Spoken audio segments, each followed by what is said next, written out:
Lore Boys here, wishing you all a happy Canada Day if you're listening to this on release, July 1st, 2020. Coupons are valid if you're late in your local country, except for Hawaii, Alaska, and Quebec, which are the freak parts of both of those countries. And a happy belated birthday to myself, again, which was yesterday if you're listening on release. Happy I'm 29. yesterday, Peter. I am the eldest Lore Boy. But it's tomorrow today. It is, yeah, exactly. Tomorrow today and yesterday now when you're listening to it. Yes. Yeah. Agreed.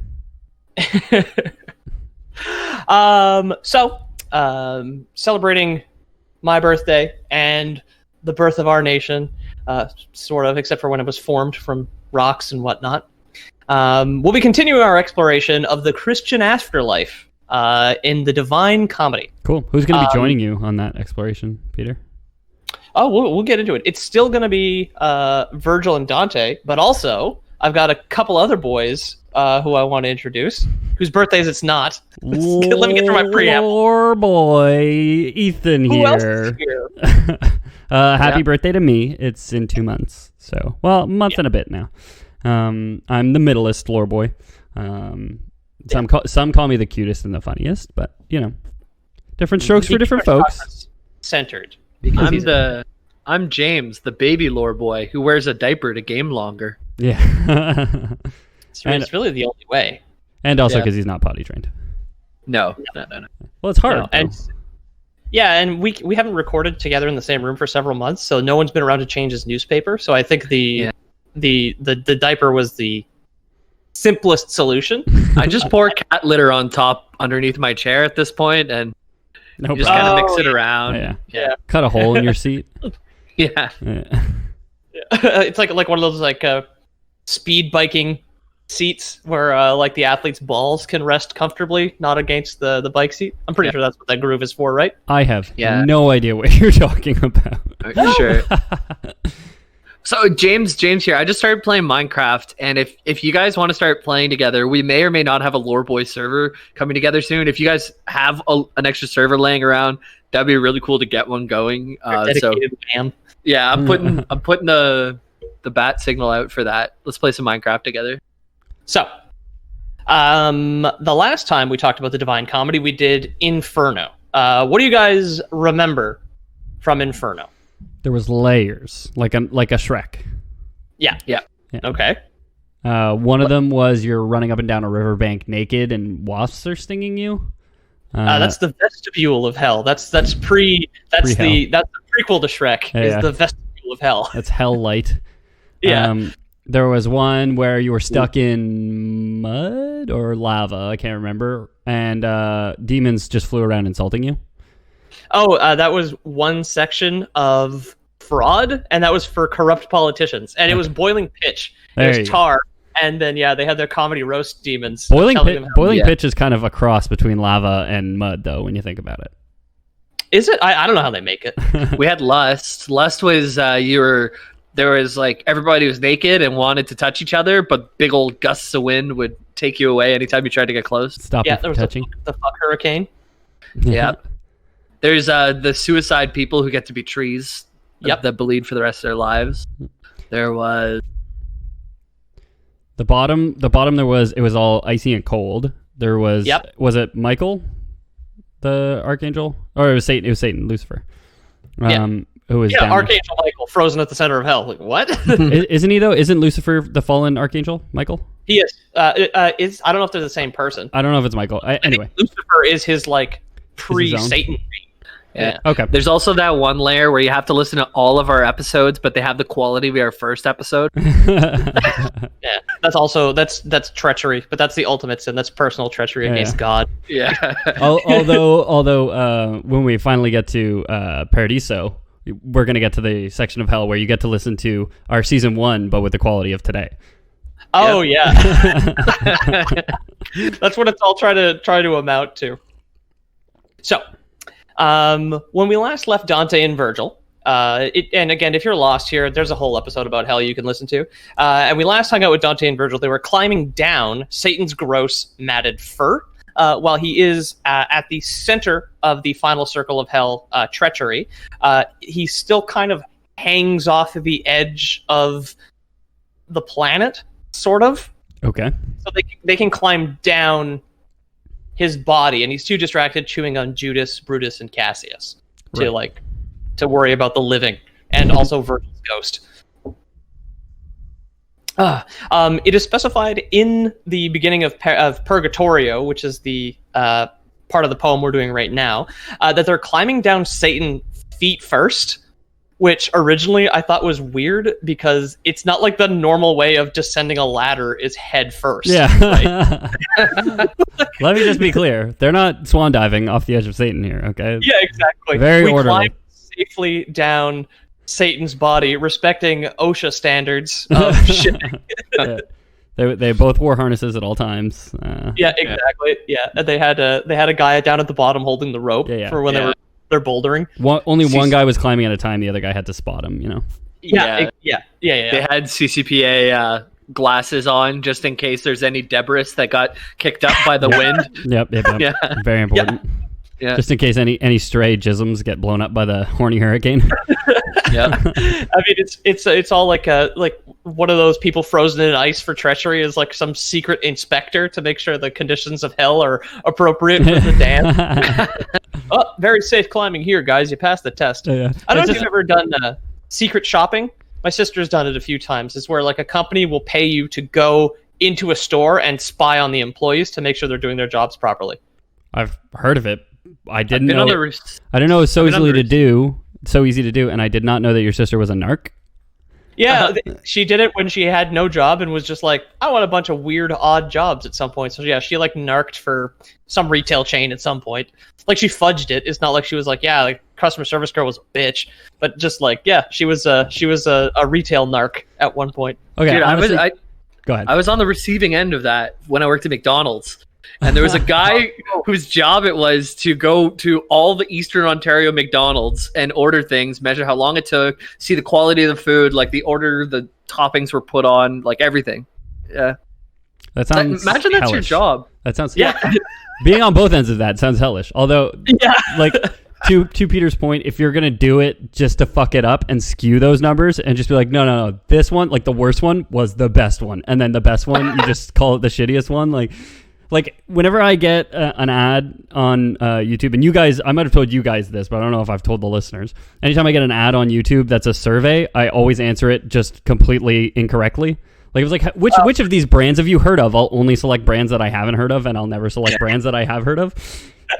So I was thinking about that, and there's a way that they can actually see which ads they ran to you, and if they catch you being a liar once, then they probably just throw out all of your data. Oh, good. Like, I hope they do throw out all of my data. Oh, darn, no. What am I going to do if Google doesn't have my data? No, but I think the best way to do it is answer like 2 or 3 right, and then answer the rest of them wrong. It feels like a lot of work. Now it feels like a lot of work, you know? Yeah. It's not a prank anymore. So, while the boys here are climbing down Satan, they reach his genitals, which are at the center of the planet, and gravity flips. Grab his one. You got to say that again. Gravity flips as they pass through the center of the earth. I love the idea that the earth revolves around Satan's genitals. That's apparently it. That is like verbatim how it works, huh? Heaviest material on the planet. Yeah, Satan's huge balls are the densest part of the planet. Yeah. The Earth's molten core is stored in the balls. Yeah, in my mind.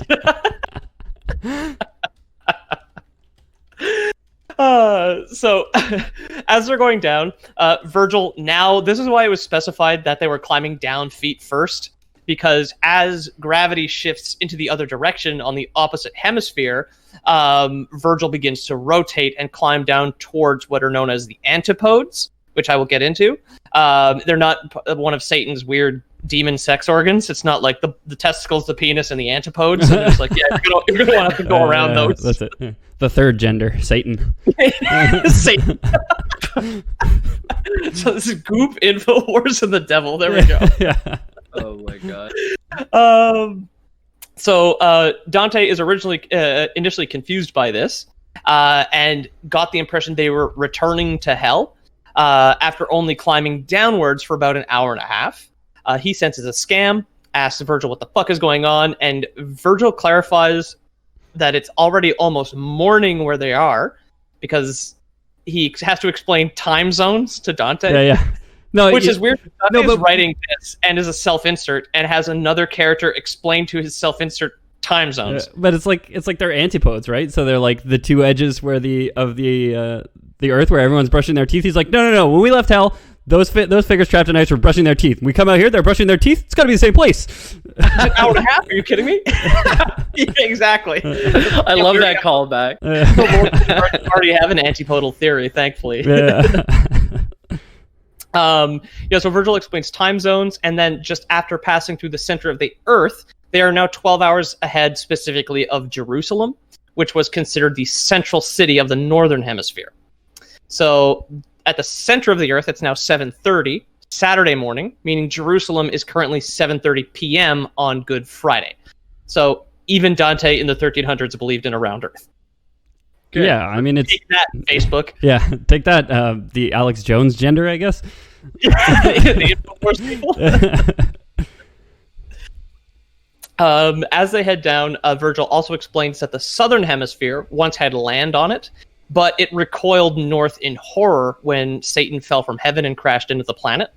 And the only dry land on the southern hemisphere is the Mountain of Purgatory, which rose out of the ocean when Satan fell.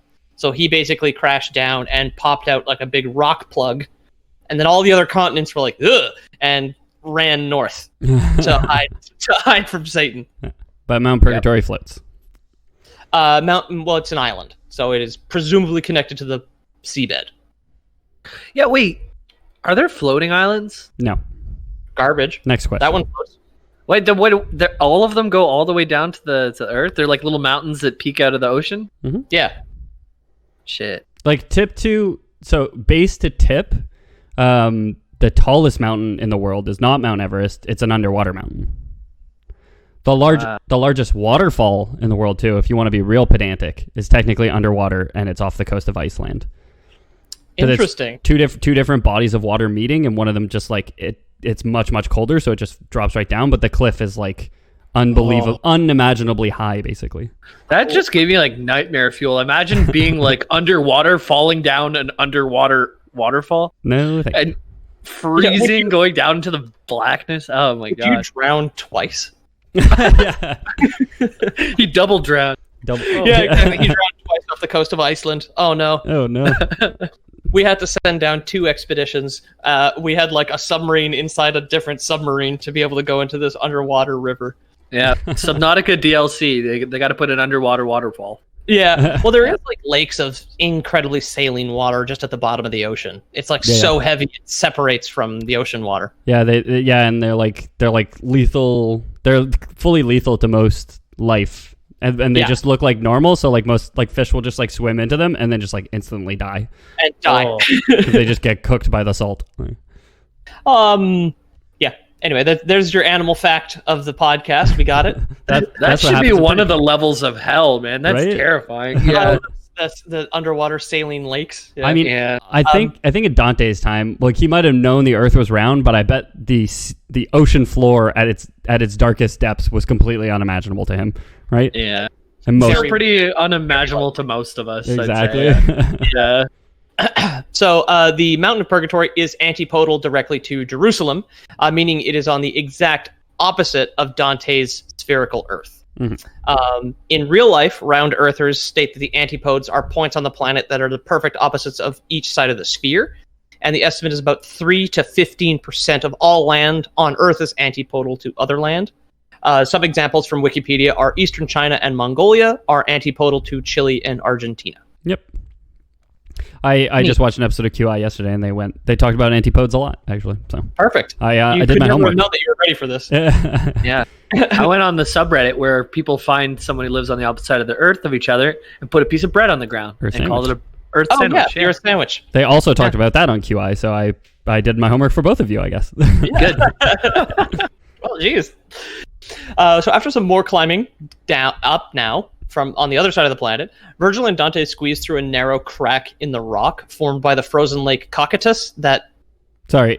So They crossed the equator. Now are they climbing up the ladder feet first? Did they stop to no, switch because around? remember, Virgil rotates. Okay. He's not scooting feet first up, like pushing his Up a body ladder. up a ladder.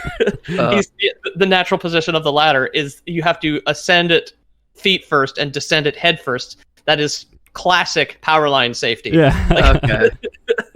So once you get to the midpoint, power lines with your feet. you gotta just bounce off of Satan's balls and flip around on your way down, right? Yeah. Cool. With your rollerblades, just like boing. Yeah. My moon boot. Good thing I brought my moon boots. Product placement of the Divine Comedy. Label out on that Red Bull, Virgil. Oh, sorry. Yeah. I'm so much more awake now. Yeah. Well, you'd also have wings, so you could just fly, right? Well, he's not an angel. He's a pagan. But you drank Red Bull, dude. Oh, well, he's got temporary wings now. That's true. Yeah. Red Bull, get out of Even Dante knew that the wings were metaphorical. Red Bull makes you piss gasoline. Red Bull. Drink enough, you'll probably get kidney stones. I'm going to say it's kidney failure in a can. Kidney stones. So they squeeze through a narrow crack in the rock formed by the frozen lake Cocytus, which imprisons the treacherous, and the river Lethe, the river of oblivion. Lethe here is a river that flows down from the summit of Mount Purgatory and is the fifth and final river of Hades from Greek mythology that Dante has used. All the 4 previous ones are in hell itself, and we discussed those already. Okay. Does Lethe flow down the mountain head first or feet first? I mean, that depends on, like, you have to tickle a river and see which end laughs, right? To see to figure that out, because you can't ask it. To tickle a river sounds like a T.S. Eliot poem or something. Yeah. To tickle a river. Contemplations. Lethe is the river of forgetfulness. In the Aeneid, or the Aeneid, that Virgil wrote in real life, he wrote that the dead drink from this river to forget their lives and be reincarnated. It also flows through the river of Hypnos, the god of sleep, where the babbling of its brooks put the dead to sleep. The Lethe is the river of what again? Forgetfulness. Oh, got him. That's how you. Oh, Dang. That's how you find which side of the brook is the head. It's the side that babbles. Oh. Yeah. So Dante kind of invented ASMR, like the subtle babbling of the brook puts the dead to sleep. For gaming and studying. Yeah. Twitch.tv/Amaranth. The poets finally emerge in the very early morning of Easter Sunday, April 10th, 1300. Again, local time, because they're on the other side of the planet.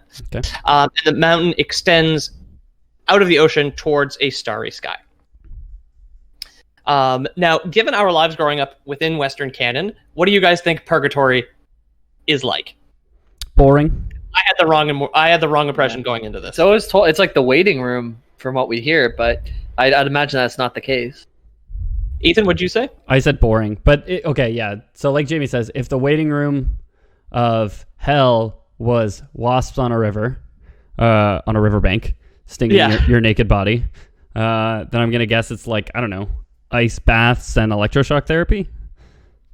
Oh, you think it's like an asylum from the 30s? Yeah. Ways to make people healthy again. Okay. Yeah. Oh, exactly. yeah. Hang him upside down and put toads in his pants.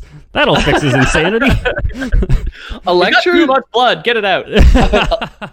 Electroshock therapy actually has like positive effects on depression, and people still do it now today. Yeah. And it helps some people. Yeah, but the whole thing with it is it's elective, right? It's when you incarcerate someone, strap them to a table, and then make them suffer it. It suddenly loses those beneficial properties. Yeah, electric and elective go well together, I guess. The electric elective. That's what we should have called this podcast, guys. Electric elective. That's a great name for a podcast. Nobody take that, okay? We can make another one about music and just call it that. The electric elective. I don't know anything about music. Or we could just start a podcast about electroshock therapy and asylums in the 30s. Oh, and its healthy benefits. Yeah. My little brother had it. We'd have a guest. So. So compared to hell, You guys are exactly like we're all had the same assumptions about purgatory. You're completely wrong. I figured, yeah. The way you led the question, I was like, okay, here's one that I'm going to be wrong about. Yeah. Objection, leading the witness. So Dante, being the Marie Kondo of the 14th century, loves him some organizing. Yeah, got a tidy. The Mountain of Purgatory is once again divided up into sections, this time called terraces, while the overarching allegory for this entire section of the comedy is penance, as well as describing how sin is derived from love. So they're terraces. They like get little shrimp cocktails and fun drinks with little like umbrellas in it and stuff. Yeah, a 20-liter pitcher is $40. Wow. Yeah, now, from 5 to 7. Are masks mandatory on the terraces, or? Not at this time, actually. Oh wow, that's pretty fucked up though, huh? Yeah. Just tuck a paper straw under your mask. Drink your beer pint. Yeah.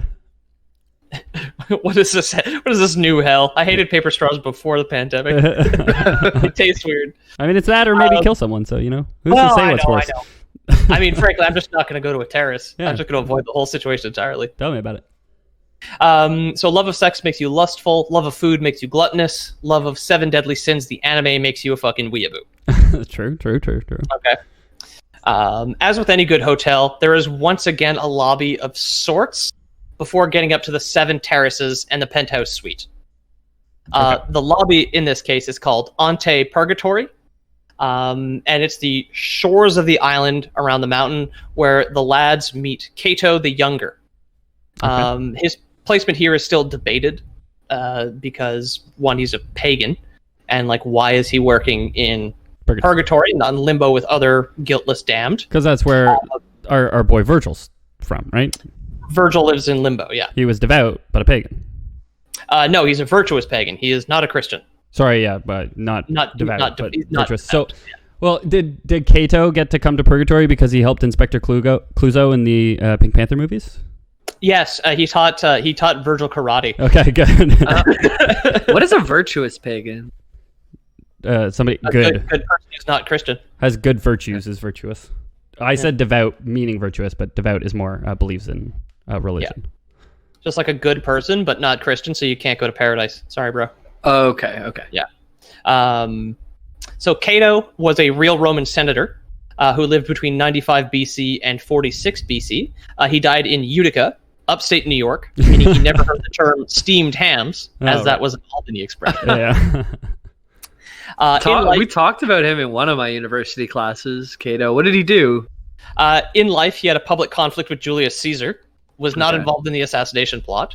He was apparently immune to bribes and had a firm distaste of corruption within the Roman Senate. Yeah, he was he's known for being a really good senator, I'm pretty sure.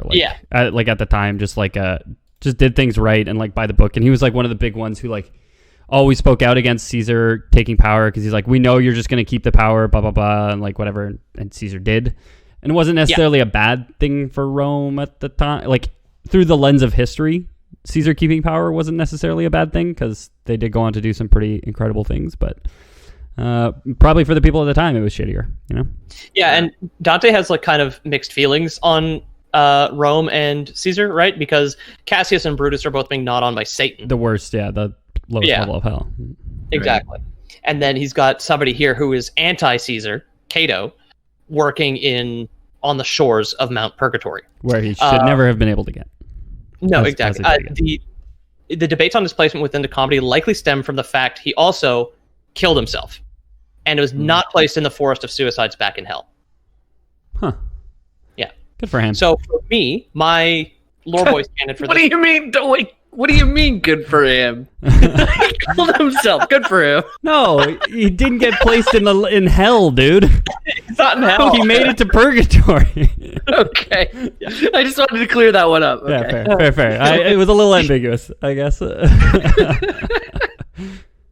For our purposes, he seems analogous to Minos in Limbo, who is like a pagan who's given a job in the afterlife, right? Okay. So why he's here, no one can confirm. Can't ask Dante.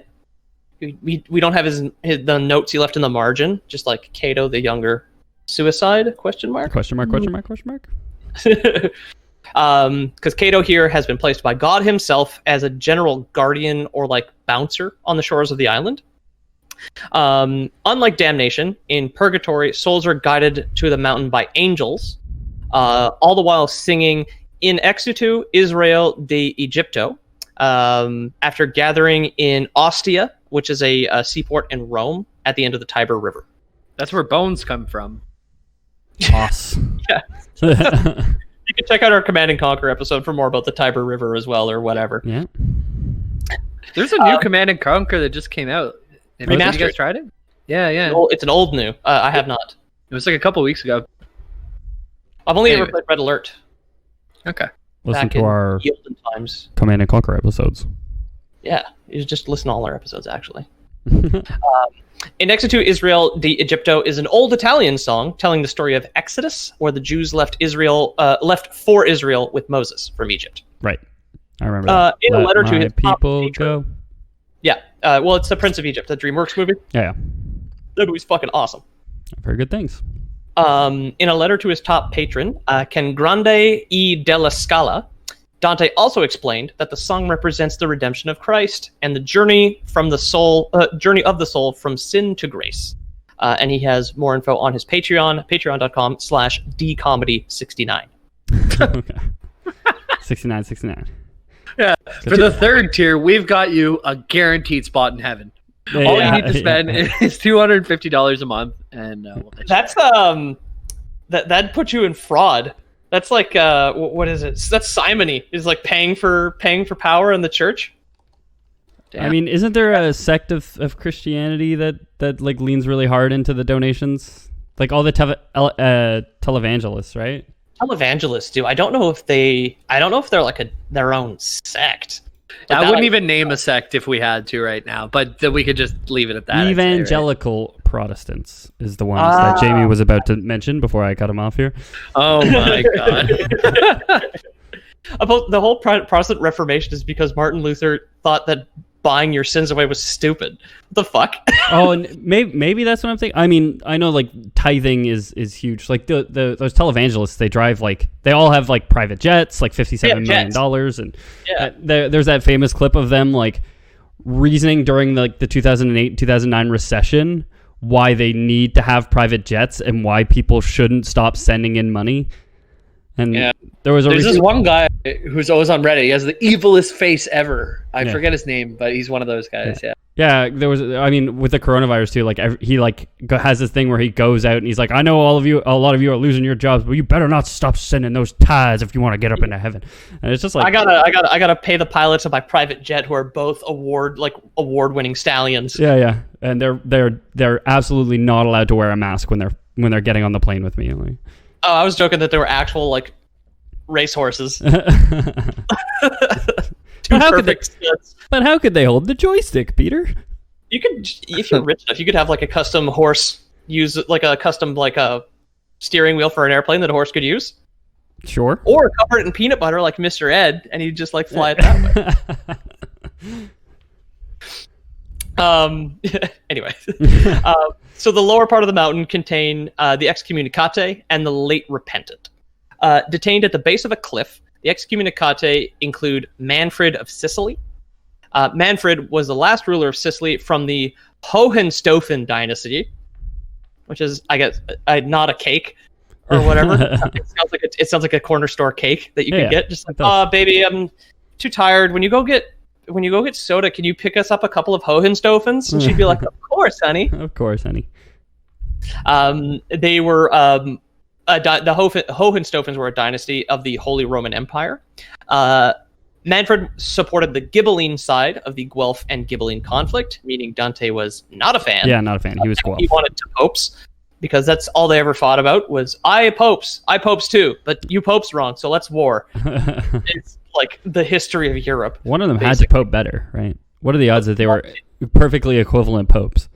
Yeah, that almost never happens. Manfred, however, did try and smooth things over with the papacy. but he didn't just gave up and defeated the papal army in December of 1254. Following this, he was excommunicated by 3 popes in a row and was the target of a crusade between 1255 and 1266. You got to be doing something right, man. If you're target of a crusade. Yeah, and excommunication by 3 popes. Ultimate badass, yeah. Pope Urban IV then enlisted the help of Charles of Anjou. Keith Urban was a pope? Wow. What? Dude. He got help from Charles of Anjou. And during the Battle of Benevento, Manfred was killed. The Pope hat has like the little cowboy hat things on the side. On the brim, the cowboy brim around the... You just hear his spurs underneath his like papal robes. Like got the Texas tie. The little bolo. Yeah. Cold beer. It would have the truck with glass windows. Got bulletproof glass for my truck. So after being excommunicated 3 times, it's quite obvious why Dante would think Manfred was here at the base of Mount Purgatory. But again, why not in hell? Just not bad enough, I guess. Not a bad enough dude, really depends on, it's all personal opinion, right? It's not like this isn't. It's like a fictitious autobiography for Dante, so it's just like who did he hate more, you know? Yeah. It's demon bureaucracy. He didn't check off the right boxes on the forms, so yeah, he just didn't end up in the right place, you know. Some slip through the cracks. Yeah, it's bound to happen. Yeah. Some people, we're running a big operation here. The universe. Some people just end up in purgatory. Yeah, you can't really explain it. Hey, processing 80 billion souls to date. I mean, it's not easy, you know. Yeah. Like if they have the accuracy of like the Lego factory, I think that'd be pretty fucking good. Because like something like less than 10 defective Legos are thrown away per million or something like that. Okay. Yeah. I mean, the Danes know how to do it. Don't get Saucy started. He posts enough Lego lore videos in our Discord. Don't even bring it up. The Lego factory is at the peak of Mount Purgatory. It's the final terrace. Is where they make Lego. they will get their Lego lore someday. I promise. Yes, one day. Manfred explains that those there must wait to get into heaven for 3 times as long as they were resistant to God's laws. However, prayers from the living can reduce their sentence. Oh, shit, dude. So if you got a fan club... Oh, dude, we're going to spend like no time in purgatory because all our adoring fans are going to pray for us, obviously. The lore folk will keep us out of purgatory. Or at least, like, we'll be there for like a weekend. Yeah, exactly. It's kind of There's nice a business to be had. So in the funeral home, so we have this option for the casket. If you like, we have 100 people who could pray for them to get them into heaven quicker. If not, that's okay. It's your money. You don't have to spend. Yeah, they will be spending time in purgatory. Jamie, I think what you're talking about is actual indulgences, which Martin Luther did not like. You could totally pay to absolve the dead and get them out of purgatory quicker. Sounds right. Yeah. Yeah.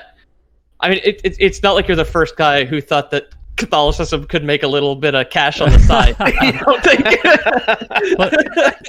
Let's be honest, though. It's been clear for a long time that Jamie and Martin Luther probably would have butted heads if they were around at the same time. Okay. Maybe, yeah. I've always said it. Jamie and Martin Luther, like, two opposite ends of the spectrum, my guy. It's like red and blue. He probably didn't even play WoW, so. Yeah, if he did, he probably played Alliance. He would have played Alliance. That's what I mean. You know what I mean? Yeah. Yeah, he'd play a paladin and just play like crusade music all the time. So the second group in Ante Purgatory are the Late Repentant. These are the indolent. Those were too busy or too lazy to repent. People who repented and were also too late to get their last rites, which seems really unfair. Yeah. So he describes a lot of these people had been murdered. Like they died violent deaths before they could be read their last rites. And they're just on the shores of Mount Purgatory. So they're kind of just waiting around. Could you imagine?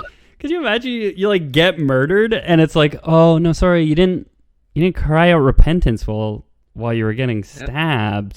Sorry. Like you said, dude, Yeah. 80 billion souls. 80 billion souls. You got to set the line somewhere, and you just got to keep going. You gotta hold it, man. That's the bureaucracy at work for you, I guess. Yeah.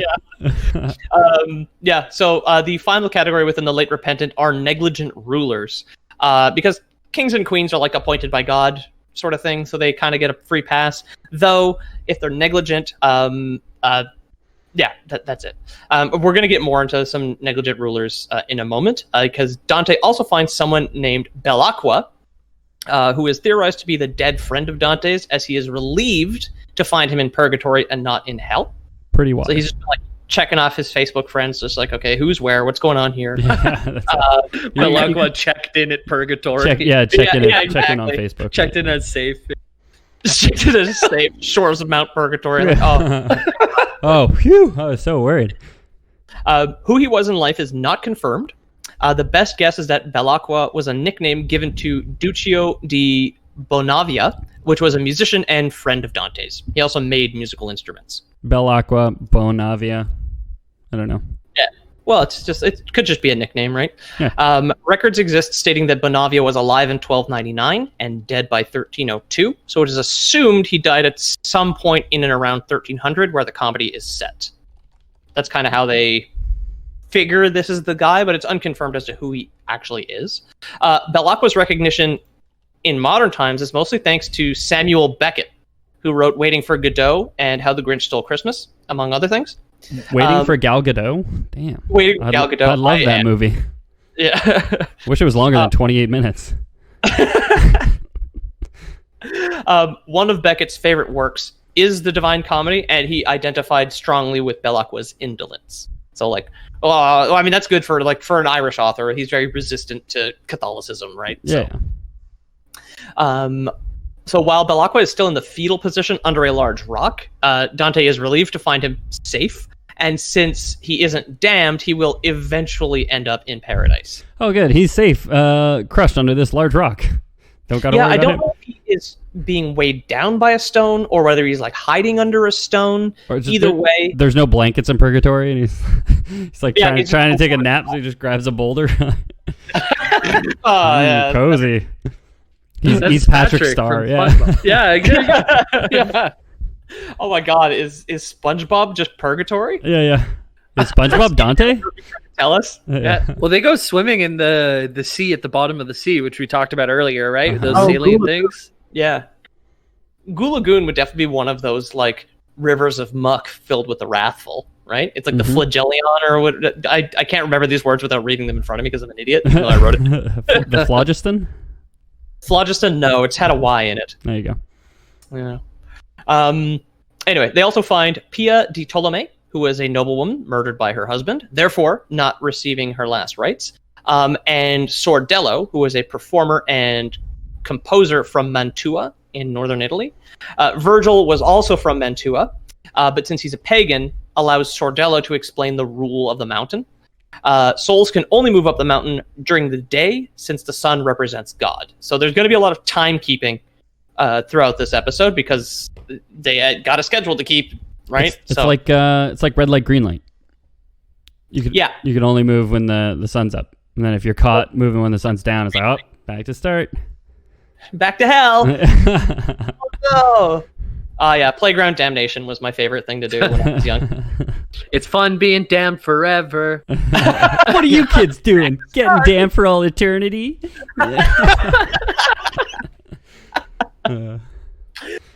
Oh my God. So finding out the rules of the mountain, they chill in the Ante for so long that it's now sunset. So Virgil and Dante relax in the Valley of Princes. This is the part that is reserved for negligent rulers. People who are too focused on public or private life to focus on their own spiritual salvation. Okay. Yeah. Too busy ruling. All chest day, no leg day. So they were all just like drumstick-shaped manlets. Okay, good. That's my type. All going around, yeah. That's what I'm striving. When the gyms reopen, that's what I want to do. I never want to exercise my fucking legs again. Wheel me to the gym, baby. Oh yeah. I mean, I do drive there. I got some biceps to blast. Dante rejoices at finding another friend, Nino Visconti, here in Purgatory and not in Hell.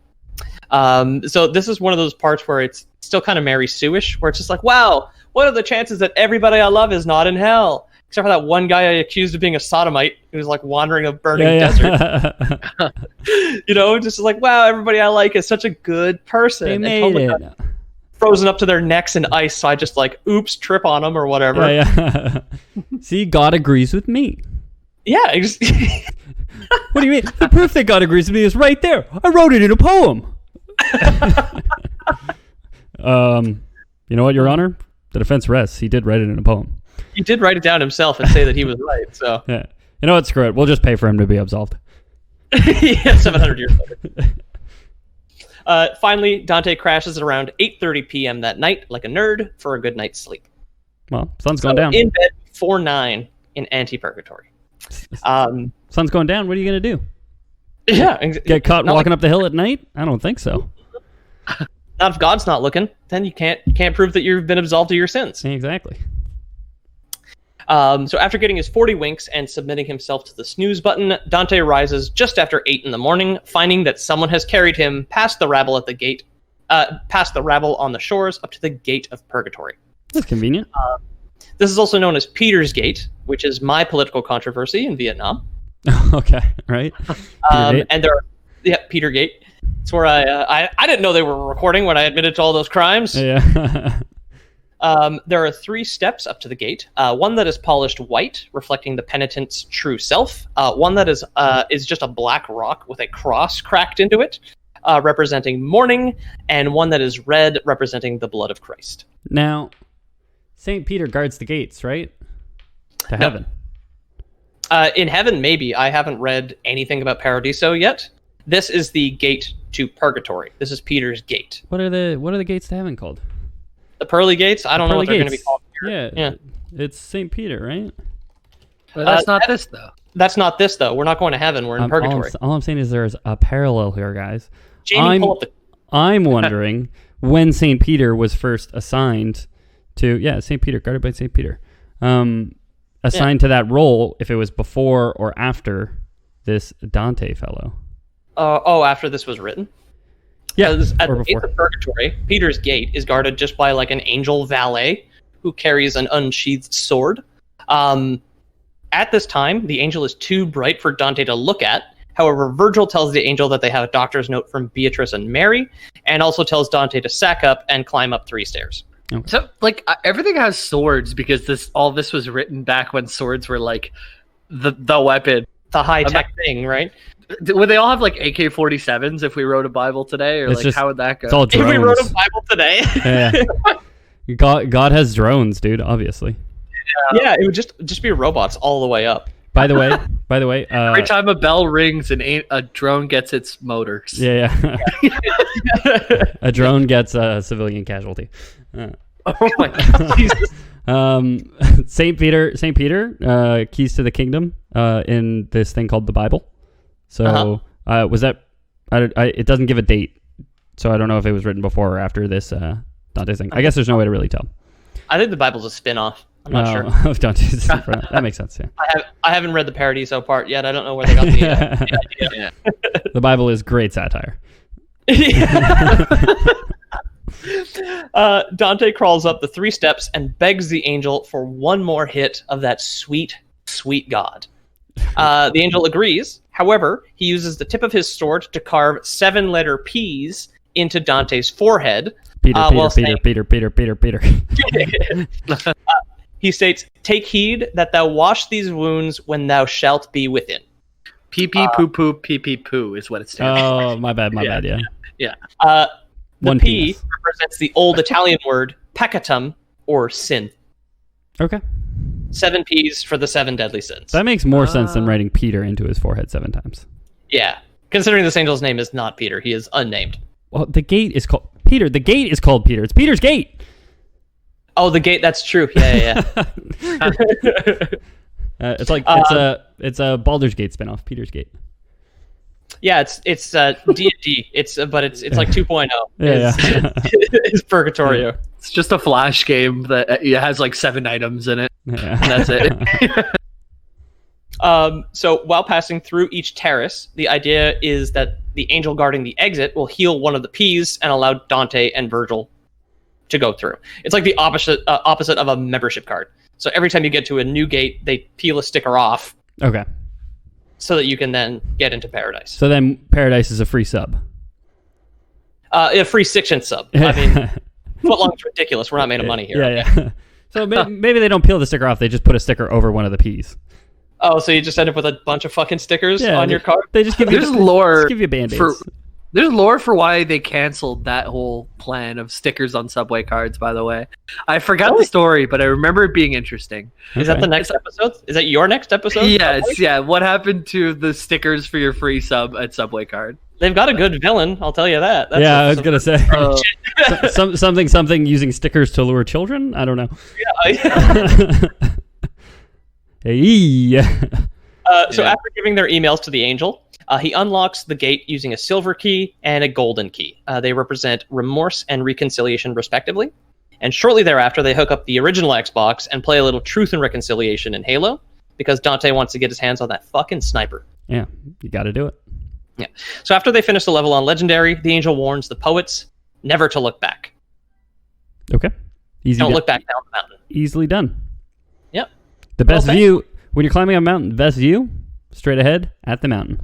Thankfully, we learned how to climb upwards on the way here. Don't you worry. We're not going to feet first up this mountain, dude. Yeah. We figured it out back on Satan's balls. Virgil slowly lying down on his back and crawling, dragging himself up with his feet, and Dante just dude, no, not like that. Remember? Angel said no. Oh, sorry. Right. Yeah, sorry. No, I don't know any better. Yeah. We now come to the 7 Terraces of Purgatory. As I said earlier, they represent the 7 deadly sins. Mm-hmm. These differ from the Rings of Hell due to them being more psychological in nature, so it's motive and not action. So it's the difference between wanting someone dead and murdering somebody. Okay. So he does place a different weight on something like that, which does make sense. Like, if I wanted someone dead right now, you'd never know unless I did something or told you. Jamie. Yikes. The first 3 sins are categorized as love of the harm of others. The 4th is defective love, and the final 3 are the overbearing love of good things. And each terrace earns Dante a free Virgin Mary trading card, basically. Defective love sounds so like an 80s pop song. It's another good band name. Tainted Love, yeah. Another good podcast that we could start. Yeah, Defective Love. It'll be a dating podcast where we date each other. Yeah, that would not work out. Wow. Well, I guess if you want to kill Jamie and all, then yeah. Gets awkward fast. So the first terrace is Pride. Keeping with the scheduling, Dante and Virgil ascend to Pride around 9 in the morning. On this terrace, there are many statues depicting humility, such as the trading card here is Mary with the angel Gabriel. The Roman Emperor Trajan is also there, as well as an expanded Lord's Prayer. So they have a director's cut of the Lord's Prayer in Pride. Nice. Prideful souls are bent over carrying huge rocks, though as all things are in Purgatory, it's temporary. So depending on how long you are prideful, triple that, carry the rock. Gotcha. Okay, speaking of carrying rocks, one of our fans just sent over my Minecraft skin that he finished making for me. Nice. Dude. That is cool as hell. I'm glad you're paying attention. All this shit about the 7 deadly sins isn't going to be on the test. Yeah. Want to dig to hell with? Want to dig to hell with the lore boys? Just tune into our Minecraft server on Discord. First, you can get 20 diamonds, then you can get Satan's balls. That my first house in Minecraft is going to be shaped like Satan's balls at the center of the earth. Perfect. Nice. But they got to be upside down because you got to turn. Yeah, upside down no matter which way you look at them. Yeah. It's like the Mona Lisa's eyes. Exactly. Yeah. Are upside down no matter where you are. Mm-hmm. One of the people that Dante recognizes on the Terrace of Pride is Umberto Aldobrandeschi, who was a dead Italian count. Though he is alive, Dante actually recognizes his own prideful part in this game. He says, quote, "I fear much more the punishment below. My soul is anxious in suspense. Already I feel the heavy weights of the first terrace." So he is recognizing himself as kind of a prideful person. He's just like, if I die, I'm going to end up here. I guarantee it, carrying a big fucking rock. Well, I'm not prideful. What, a 1,300-page, self-aggrandizing fan fiction is suddenly prideful? Come on. Come on. That's not fair. So unfair. He also sees some familiar carvings of Satan, the construction of the Tower of Babel, and King Saul. The pair arrive at another gate guarded by an angel, the Angel of Humility. Dante hears the beatitude, "Blessed are the poor in spirit," and then after the angel brushes one of the peas off of his forehead to heal it, he finds that climbing the mountain is easier. So every terrace, remove a pea, the weight of sin is kind of taken off. It's a lot easier when you're not carrying all that pee. Yeah, which is stored in the balls, yeah. just like gravity or whatever. The next terrace. That's very stupid. Gravity is stored in the balls. Gravity Changed is my stored in mind. the balls. This is your episode title. The next terrace is envy. This is the sin that looks on with grudging hatred upon other men's gifts and good fortune, taking every opportunity to run them down and deprive them of their happiness. So it's just fucking Twitter. Is that it? That's it. When they enter the Terrace of Envy, they hear voices on the wind telling everybody how fucking cool generosity is. And they see another scene from the life of the Virgin Mary. Yeah. The one where she encouraged Jesus to perform his first miracle during the spring season of suburban T-ball. So this is the realm of change.org petitions. Exactly. Yeah. Change.org Totally petitions, as far as I could see. I saw one the other day. It was to stop the war in Yemen. Like, yeah, I saw that. I saw that too. Do we really think that they're going to listen to the people at change.org? Oh no. 80 people signed this. We better stop. Oh no, 80,000 people in the Americas signed this. Like, ooh. Well, the battle's over, guys. Yeah. Where was I here? Right. Also in this on this terrace, we find Cain, the son of Adam and Eve, having murdered his brother Abel. Who rolls deep with the big J that we discussed in the last episode. Jod. Yep. Well, Jod, Jesus' his father. I mean, Jesus' father. I'm really unclear why beating his brother to death was less shitty than being jealous of him, because Cain is not in hell for murder. He's bullshit. In purgatory temporarily for the envy of Abel, which is weird because Abel was in limbo in hell until Jesus went to get him. I mean, it's not a perfect system, we keep saying that some people slip through the cracks. Yeah, I also think it's funny because purgatory is temporary, so at some point he's gonna have to go to dinner with his parents and brother, up in heaven. Like, hey man, I brought cheap fireworks. Yeah. Sorry. Yeah, that's it. What the fuck? Well, I signed a couple petitions. There was one that said, "Don't stone your brother to death." So we beat her to death with a bat or the leg of a stable or something like that. Don't, cool. Yeah, sorry. Oh, well, I signed one that said don't stone your brother, but I figure it pretty much covers the same bases, right? So we're cool, right? Hey, can you pass the gravy? Yeah. Hey, Mom. Mom, yeah. Mom, did you make my bed yet? Mom, you better not change my room. Abel's not been in here, has he? Don't make me get the table leg. Well, no, I'm just kidding. We're cool. It's cool. He still looks such a dickhead. In the mid-afternoon, the Angel of Charity approaches to heal another pea on Dante's forehead. The angel then flies Dante and Virgil up to the next terrace. However, he is still too imbued with perfection for Dante to look at. He still has to keep his eyes closed when the angel is present. It's still just like staring at a lamp, basically. Okay. Yeah, all the angels are lamps. They're the Pixar lamps. Yeah. Charity, who is not a cheap stripper, drops the boys off on the Terrace of Wrath. Charity is I'm pretty sure I know a cheap stripper named Charity, though. Yeah, just like the angel shows up. He can't stare, but he has to close his eyes and look down. He's just like a bunch of dollar bills stuffed into it. Yeah. There's two rules. You won't be able to look at me, and no touching. Unless you want to on this terrace. Yeah, unless you want to go to the back room, and then we're kind of loose with the rules. That's pretty charitable of them, honestly. So. Yeah. Well, yeah, that's true. The Angel of Charity probably would do that. So here, I'll let you touch a little. Touch my abs. Yeah. No higher, honey. On the belt. So yeah, up to the Terrace of Wrath, the third one. Here, the example of meekness is called the Finding of the Temple, which is from the Gospel of Luke. It's also known as Christ Among the Doctors, and it tells the story of a 12-year-old Kevin McAllister being left behind by mistake in a temple by his parents, Mary and Joseph. Okay. However, three days later, when he showed back up, after getting directions from Donald Trump, presumably, he was reunited, and Mary was loving and understanding, whereas most parents would be angry. So Mary kept her cool, meaning she was not wrathful towards the young Kevin McAllister. Well, you'd think she'd be especially angry because she opened the door and there was a makeshift flamethrower that lit her hair on fire whenever she opened the door to the temple, you know? So he gets hit in the head with a paint can. Yeah.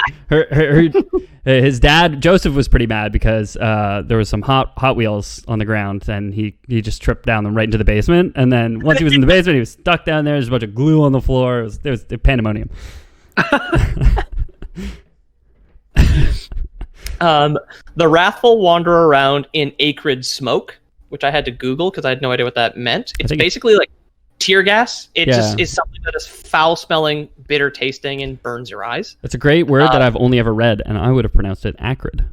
Really? I pronounce it that way because I also left a side note here. The acrid are also the race of thermal-powered Gatorade spiders from the Lost Planet video games. Okay, cool. Well, they refer to them as acrid in that game. Probably a lot of crossover between the Bible and the Lost Planet video game. And the Lost Planet franchise. Yeah, exactly. Paradise is just fucking lousy with Gatorade spiders. Yeah. Was Lost Planet was a PlayStation game? I played it on 360. Okay, I think I had it on like a PlayStation 2 demo disc or something like that. I like the first one. They're kind of neat and weird. I never played the second or third, though. Oh, they're those like, you're in the Arctic and it's like a mech game, right? The third one has mechs in it. Okay. The first one, it's like you constantly have to, like the bugs, there's giant bugs on an ice planet, and they have like this orange goo inside them, and you constantly have to pick it up. Like your health is always ticking down because you need to kill to replenish your whatever. It's just bright orange. It looks like Gatorade. Like that's it. Anyway. Sponsored by J Fuel. Yeah. Drink Red Bull. It'll give you orange goo inside that people will try and crack you open for to keep them alive. We're earning our sponsorship dollars today, boys. Oh yeah.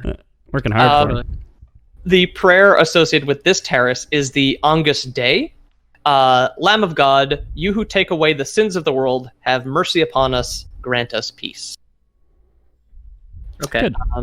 Dante finds time to debate Marco Lombardo on free will. However, at time of writing, it is unconfirmed whether Lombardo was ever even a real person. So, again, it was just like, yeah, and I was in Wrath, right? And I debated with this dude and just destroyed him with facts and logic. Yeah. His name's Marco Lombardo. It's like, who the fuck is he? You can look him up. No, don't. You can. Yeah, Marco Lombardo, you don't know him, dude? He was like the greatest debater of like the Roman era. Like, dude, I'm pretty sure he wasn't. No, okay. Do you really want to debate me, dude? I beat Marco Lombardo in a debate. Okay, you don't want to debate me right now. Lombardo is in no way just like a Ben Shapiro sock puppet Twitter to he can just fight. He's got like a nice himself. Yeah. Forgot to log out in one of them. Yeah. It's got a good rhymey name too. It sounds like made up. Oh, Jim Bob Nimrod. Yeah, that's it. Yeah. Marco Lombardo, lousy with debates. He's terrible. He's an idiot. I was right about everything. Yeah. Especially with free will. No, he was very smart. Here I am ascending the Mountain of Purgatory to go talk to God. So before the Angel of Peace guards the exit to Wrath. And before blinding him with light and ferrying him off to the next terrace, we see other, he sees visions of other examples of Wrath. One of which is Lavinia of Roman myth. She is the final wife of Aeneas of Virgil Aeneid fame. So the epic poem that he wrote, she's one of the characters in that. Giovanni Boccaccio, who put the divine in Divine Comedy, if we remember, wrote about her in a collection about historical and mythological women in the 1360s. Boccaccio's book is notable as the first collection dedicated exclusively to the women of Western literature. Okay. As opposed to the men. or a mix of both. I mean, primarily most things were written about men, especially in the medieval times. Yeah. But opposed to mixing or anything like that, he wrote a book that was entirely just a collection about historical and myth. The ladies. Oh man, Boccaccio? Yeah, man. The Angel of Peace arrives and brings them up to sloth. This is the defective love. Right. So it's just laziness. I would love, but I'm too lazy. Yeah. So I'm just if you gonna want to catch your masturbate breath on sloth. Same. What? Sorry. A lot of work, this whole love thing. Yeah. And it implies loss in the whole thing of it too. Yeah. I got Cheetos and porn, man. I'm good. Yeah. Thanks. Hell yeah. Just chilling here. If you wanted to catch your breath on one Got of these some terraces, ketchup Doritos no actually. fucking way. I was just making fun of those earlier. Are they good? I like them. Feel like ketchup Oh, chips, like- I bet. Yep. Yeah, I like ketchup chips. Not a fan. Canada problems. Mm-hmm. So if you wanted to catch your breath on a terrace, you came to the wrong fucking place, idiot. This part is separate from the others, as you've got 3 at the beginning, 1 in the middle, 3 at the end, terrace-wise.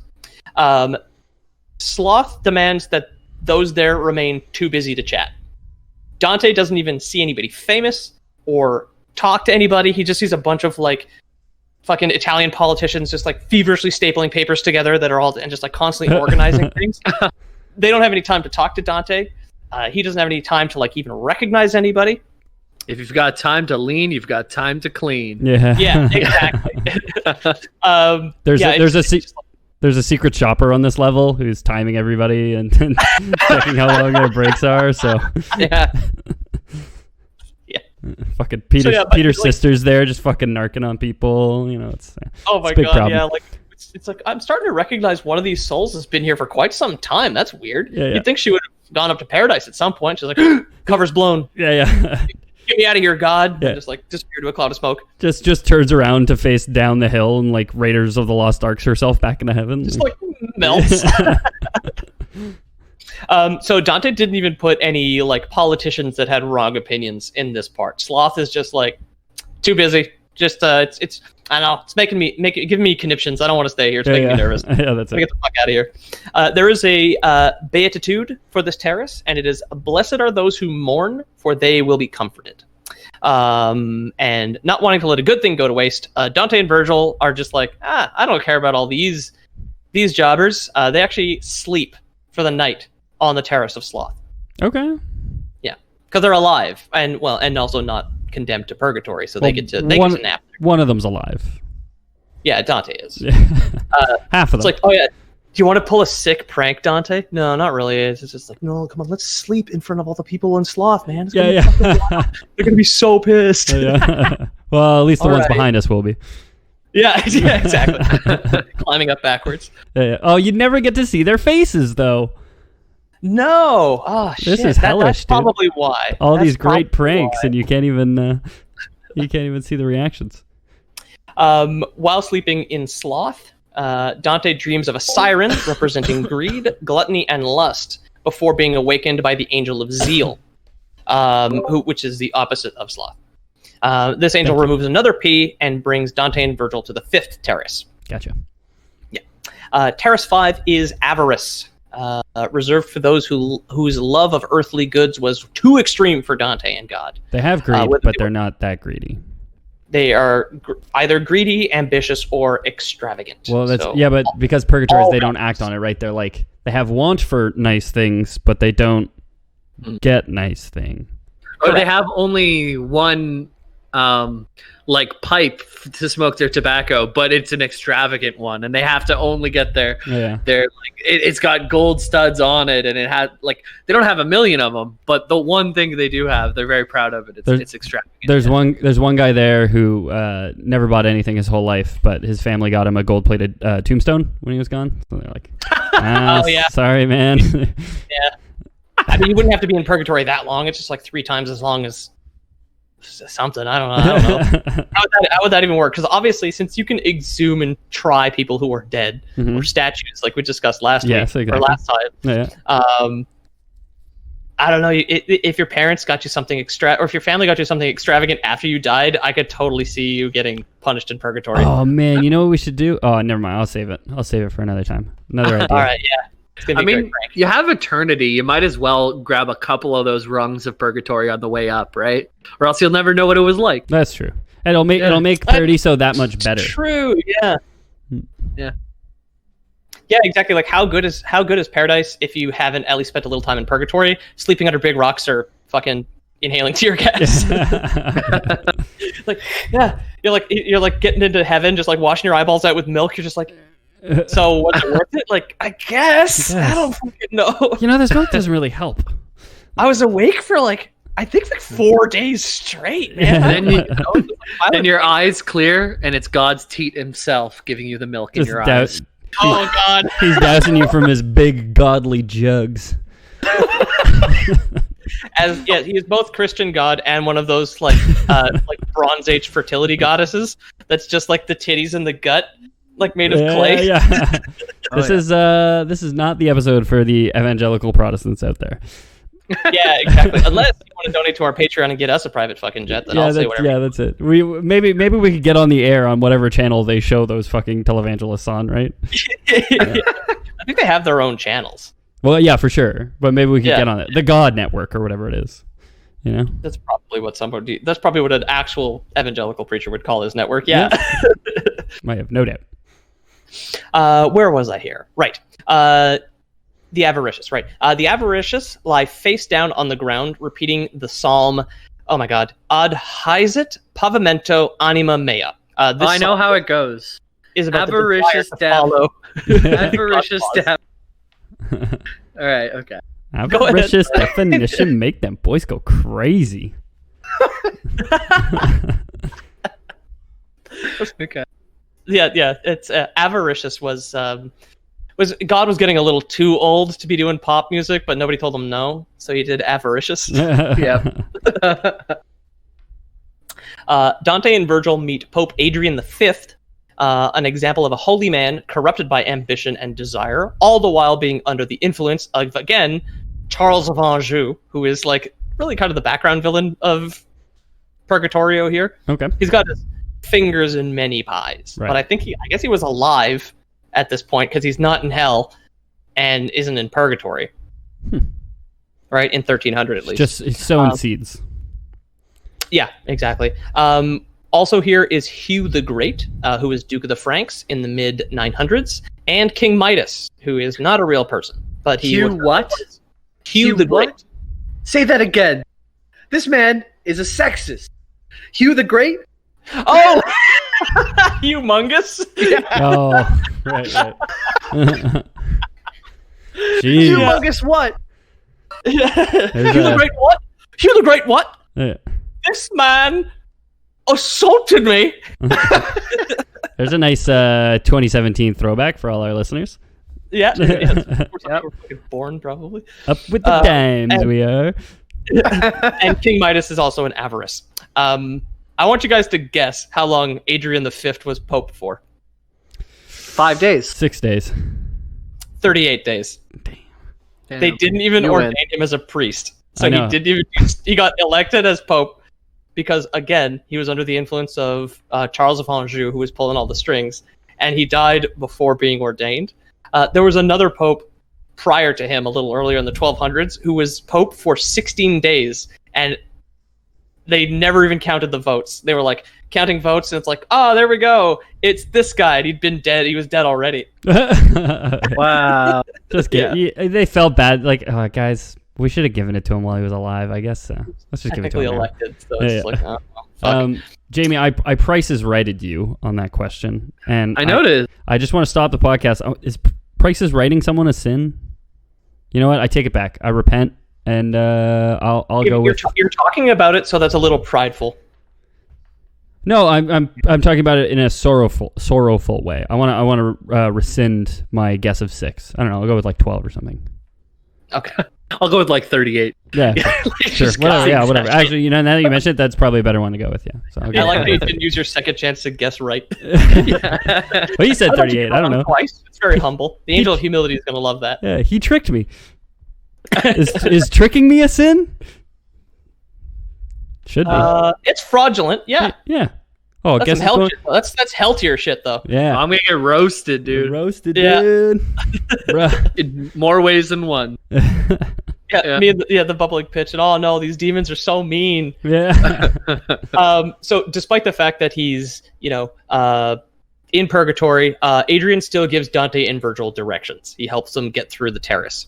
The Virgin Mary trading card from this terrace is the humble birth of Christ himself. So the day she became a mother. Okay. Yeah. An earthquake rumbles through the mountain, and Dante is curious, but for some reason doesn't ask Virgil to explain. It's just like inner monologue, just like, that was odd. Most unusual. Not ask the guy who got me safely through hell. What the fuck's going on? They then come upon the poet Statius, who is also Roman, and he greatly admired Virgil's work. So this is the classical poet sandwich. You've got bottom bread, Virgil, middle bread, Statius, and then top bread, Dante. Exactly. They're the perfect classical club. Yeah, where Statius is Satan and his balls, and then Virgil and Dante are a piece of bread on either side of the earth. Yeah, exactly. That would be I don't know if they intended that when they were just like set up a Satan's balls sandwich. If there's lore people out there who listen to this and can figure out if they're antipodal to a different lore person, you better fucking send us a picture of you guys making a Satan's balls sandwich. Yeah. Do it. Or if anyone's antipodal to Montreal. I was thinking how hungry I was until you guys started making the sandwich about his balls. Rocky Mountain oysters, baby. Dude. Rocky Mountain devil oysters. Yeah. So Statius is like, so you remember how in Inferno Dante like gets to fanboy out and hang out with like Homer, and they all tell him how cool they think he is? Yep. Statius fanboys out over Virgil, because the Aeneid had inspired his own work, the Thebaid. Thebid? So it's got to be Thebe, right? It's Thebaid. The Thebaid. I would think Thebe, just like Thebes, right? The city. Thebes is EBE though. Yeah.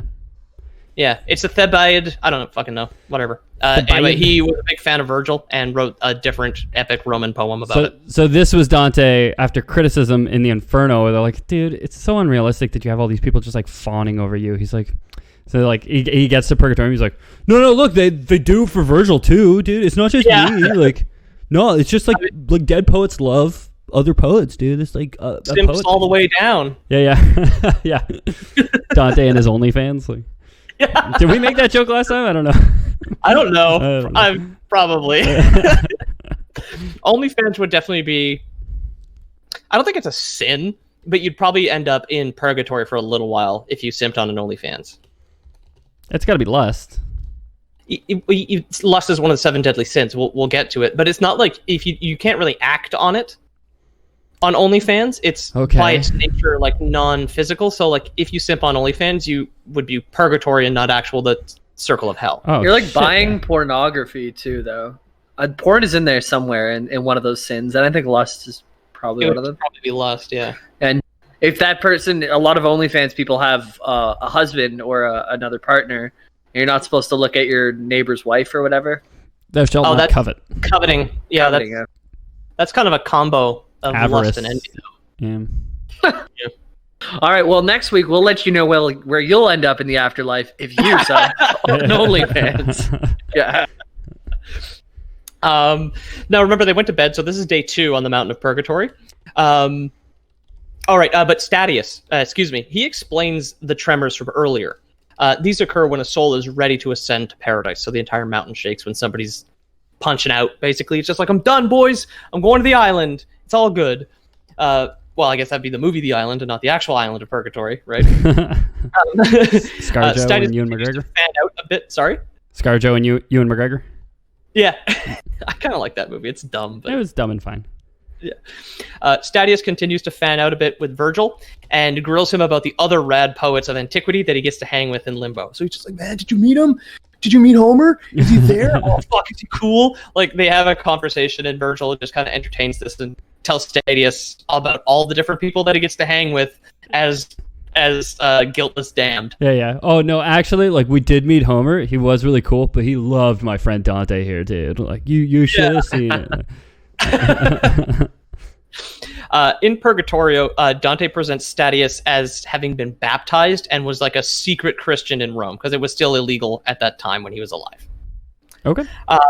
Yeah. Anyway, around brunch time, the trio arrive fittingly at Gluttony. So now they've got a third wheel. Statius is going with. Oh, nice. Yeah. Picked up a straggler. Yeah, and well, another rad poet, right? We poets got to stick together. Dead Poet Society. Two of them are dead. Yeah. Gluttony is where they arrive around brunch time, around 11. This covers food, drink, and bodily comforts. The gluttonous are punished by talking trees whose fruit is too high up for them to reach. What's the matter, Shorty? You want an apple? Come on, jump for it, fatty. Come on. Fucking, this might be way too Canadian of a reference. Do you remember the grumpy tree from Dudley the Dragon? I do, yeah. Yeah. Yeah, anyway, the trees, while teasing people, also give them examples of generosity. So you're trying to pick fruit from these trees, all the while they're just telling you, like, just giving you fucking unsolicited advice, basically. Yeah. The Virgin Mary example here is her encouraging Jesus to share his gifts at the wedding at Cana. This is the first miracle attributed to Jesus in the Gospel of John, where he turns water into wine.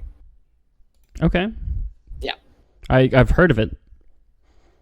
Yeah, exactly. It's like I was like, oh, I was like reading all this random crap, and I'm like, oh, that's something I recognize. Yeah, okay. exactly. Dante is now getting used to seeing angels and having most of his sins erased from his forehead, as the angel of temperance can be seen without blinding him. However, the angel still appears like red hot metal or molten glass.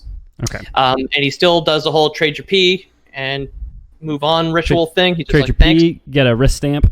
Yeah, exactly. Smells like Red Bull. You've been drinking too much. No re-entry. Yeah. The seventh and final terrace is lust. Here, the lustful must leap back and forth through a wall of fire, praising chastity and marital fidelity. Well, this is by far the hardest one. My God, this is insane. No, this is another weird old-timey part here. They must also give examples of lust. So homosexuals need to talk about Sodom and Gomorrah, while heterosexuals need to talk of Pasiphae. Okay. Elaborate, please. Sodom and Gomorrah were the twin party cities, basically, that God just deemed way too radical, so he blew them up. Those I'm aware of. Well, it blew one up, and the other he turned everyone to pillars of salt, right? I think he only turned Lot's wife into salt. I don't really know. Okay. I didn't look that up. Sure. He destroyed them. Pasiphae, I didn't know anything about. Pasiphae is one of the daughters of Helios, the Greek god of the sun. Right. She was cursed by Poseidon with lust and mated with a white bull that he also sent, then giving birth to the Minotaur, who Minos, the first king of Crete and judge of Limbo, would feed children to. If you guys remember that from the last one. Yeah, that's a fun one. Yeah. Daedalus, father of Icarus, was like, not to worry, ma'am, I'll help you. He created a wooden cow so she could still get off without doing bestiality. Oh, good.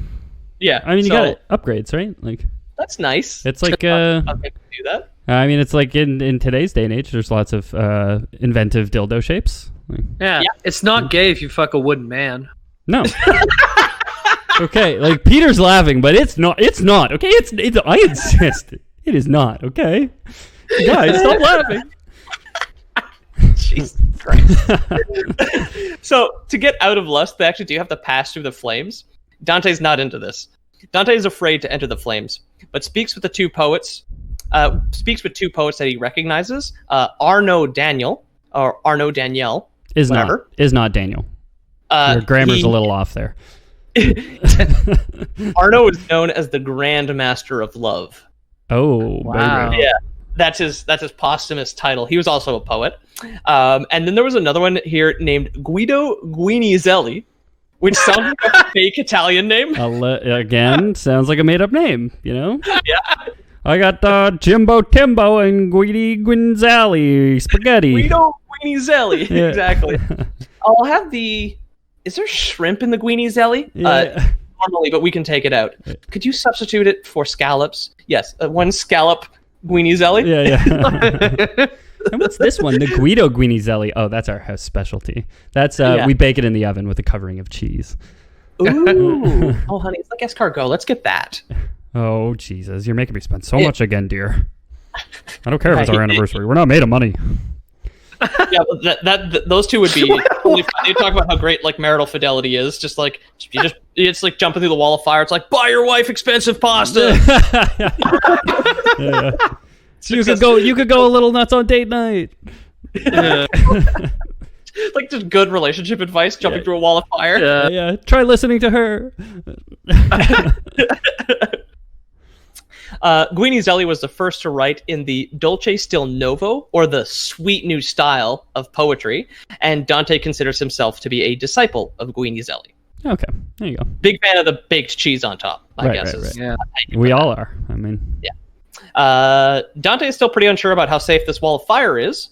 However, he is convinced when he is told that Beatrice is on the other side in earthly paradise, the Garden of Eden, which is at the peak of the mountain.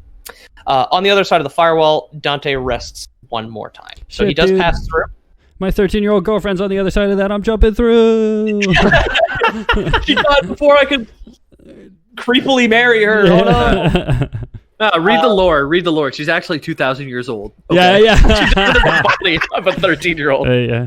I think Jamie... For 1,000 years. Yeah, I think Jamie might be guilty of the crime of weeabooism. Or the sin of weeaboo. You're sleeping on the beaches of Purgatory with the other fucking weebs. The sweaty beanbag chair. So on the other side of the firewall, after being convinced, the three jump through and Dante rests one more time. This is where we will rest as well. So just like last time, the final leg of this section will be reserved for our final comedy episode, our comedy podcast, Paradiso. So we will start with the Garden of Eden on my next one. Oh shit, the Garden of Eden's in there? Yep. Earthly Paradise, baby. That's the one. I wonder where that is. I wonder what ever happened to that slippery snake who got them to eat the thing. I wonder if he's still there, if he's allowed to be there. I mean, where's that snake that stole one of God's Capri Suns? Yeah. Gave it to Eve. Well, so we know where the devil is. Purgatorio, fellas. Cool. That was what it? did you think? Wow. That's it. Wow. Up to the Garden of Eden now. I thought we were covering the game Factorio until we got started, but this was good. This actually makes a lot more sense as part of a religious text. Although, you know what? A lot of similarities. Really? Like, Factorio, as addictive as it is, really does feel like, it feels like the what was it, Broken Love or whatever? The Terrace of Sloth, because you're constantly busy, right? It's busy work, yeah. It's just you're constantly busy. That's Factorio. Minecraft would probably be on Sloth. Yeah, also. Or honest, like any kind of grindy game with no end goal. It's just like you sit down and just like, here, we only have the Division 1 on Xbox 360. Just like,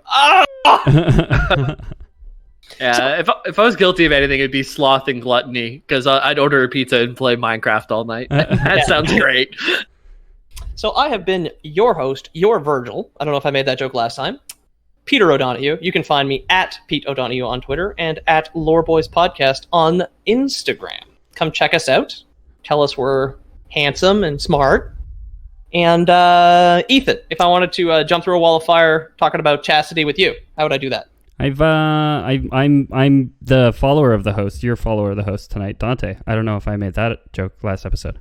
No, I'm Ethan. You can find me at Ethan the Dead Man. If you like the show, leave us a review. Check us out on the internet. Google Lore Boys. I think we come up now on the Google. I think we do. So if you like what you hear, give us a Google, would you? Google me. Yeah. And I am the third follower, the Google Stadia or whatever his name was. It sure as hell is dead. So if it was just like if they picked up a spare Stadia in Purgatory, I'm sure that's where they got put on clearance. Yeah, I'm the forgettable runs one on Red at Bull. the end. Yeah. We actually have an email this week, which if you guys would like to send us emails, we do read them all on the air. That's at loreboyspodcast@gmail.com, loreboyspodcast@gmail.com, like the Google Mail, like the Google Stadia. Or contact at loreboys.com. Yes. You can find if you go to loreboys.com, you can find like a contact link as well. All And the your free contacts. merch. Yeah. So this is actually an email that dates back to one of my favorite things to research, the Arthas, the 2 Arthas episodes we did, Arthas Menethil, and then I forgot this part 2, Arthas Menethil. It's Lich the story. Yeah, the Lich King. Yeah. That It's would the make story sense. of Warcraft 3, and it's a really good one. And it's titled, the email is, Ogden, the Man, the Myth, the Stable Boy. And this is from Dalton. And basically back then, whenever we were going through it, there's a stable boy that had the name of, and you guys cut me off. And you're like, no, he's Ogden. And you would not, you would not let me say the name, so we just moved on. So this is Dalton's email. Hey guys, I just emailed y'all. It's a habit to type lol. So you can lol away. We love the lols. We farm the lols here, but so, and he keeps saying, but I'm going to hit you with a deep cut. We need the lore to Ogden the Stable Boy from Arthas Part 1 and 2. Jamie, hope that's how you spell it. No, it's not. The I is between the M and the Yeah, E. he wrote Jaime. That's he okay, wrote though. he wrote I love in French. Jem. Oh, Jim. Yeah. Said that he had more backstory and hinted he had a different name. We need to know more about this mysterious boy. For all we know, he could be the reason for the cataclysm. And then he said, lol, not a real suggestion, just thought it was a funny thought. And again, sorry for another email. Have a good one. Never apologize, Dalton. I love the emails. And I even went to the trouble of pulling up the lore for Ogden, who is really named Yarum. Well, that doesn't sound right. I'm pretty sure it's Ogden, though. The official He's from- Lore Boys canon. Yeah, okay, what website are you looking this up on, okay? Are you looking this up on the loreboys.com, the official site of Arthas Menethil lore? Or There's an actual book that this is referenced to that I read, so I don't know. We've never done the physical kind of stuff yet. well, when you think about it. What about the Divine Comedy? What we're doing right now. Yeah, we I don't think that was Dante's blog We about how haven't- cool Homer thought he was. Well, what I'm saying is we haven't made anything. So to cite us over a physical something is I don't know. I guess do it if you want. Thank you, I do. Yeah. So the Balnir farmstead is where Invincible the horse was born. Right. And he Okay. was there with it was Arthas as a boy and Yarum Balnir, who is the son of Yoram, and the mother's not listed here, but I know she has a name. Gravity is stored in the Balnirs. Yeah. So Yarum was the childhood friend of Prince Arthas, and he was there for the birth of Invincible. And during the winter storm that ultimately led to the death of Invincible, where he took that jump, and like they found him the next day, Arthas the next day with his dead horse, weeping. The part that broke Arthas's soul, probably, that let the Lich King in. It was Yarum and his father who actually found Arthas and rescued the prince from freezing to death. Ogden and his Okay. father, yeah. The good news is Ogden. that Invincible was made out of wood, so it wasn't a sin what Arthas did. For anybody who wants to support the show financially, you guys can go to patreon.com/theloreboys. And we, of course, as always, have Lore Boys Prime. This week's Lore Boys Prime is pretty special. We were talking earlier about how we couldn't prank people in Purgatory because you can't look back to see their faces. But the good news is we're not in Purgatory yet. So here's the prank, okay? You guys ready? Yeah. Everybody, send in as much money as you can. All your earthly possessions. Sell them. Send us the money. What we're going to do is we're going to buy a bunch of 15th century Christians gold headstones. So if they're in Paradiso, they're gonna get sent back to Purgatorio. And then when we finally go, we can be like, "Oh, gotcha." Just an end bracket. Yarum was killed by the Scourge whenever Arthas went back. So Yarum's dead. Sorry, not to make your joke not funny. Who's Yarum? Ogden. Ogden does not. Ogden. He did. Oh. He did not cause Cataclysm, which was Dalton's guess. But Yeah. unless he was one of the zombies that helped. But Unless maybe his death triggered Deathwing in some way, you know? could have. Man. Death and Deathwing have the same word in there, so can't rule it out. Shit, dude. Lore Boys canon. Ogden did Cataclysm. Yeah. Blizzard, So you did it again. Oh, such choice writing. make sure to sell all your stuff and send us your money. I think we need that. And kill any stable boys you find. Maybe it'll purge this world for us. And I guess that would constitute Lore Boys. Lore Boys. Lore Boys. Out forever. Don't look back. Don't listen to the old episodes.